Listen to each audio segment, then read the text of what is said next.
we are going to put this on here. And we're going to let the seam ripper take care of taking my little triangles apart, because they weren't supposed to be half square triangles. They were supposed to be flying geese.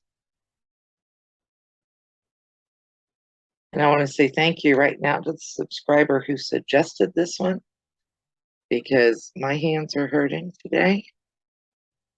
And I am definitely glad that I have this baby to be able to do this with, instead of having to hold a seam ripper.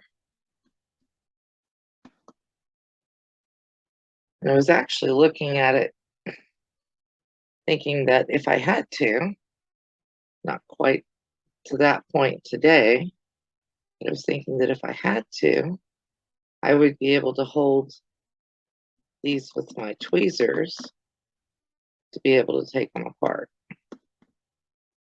But that works really well. Can you guys see that?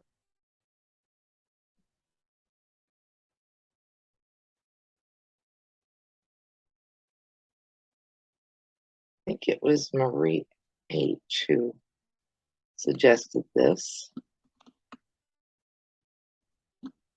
And I have used it before, but I've never used it when I've been working on something on camera. There is a spot underneath here that will hold the cap, but that goes on and it comes off really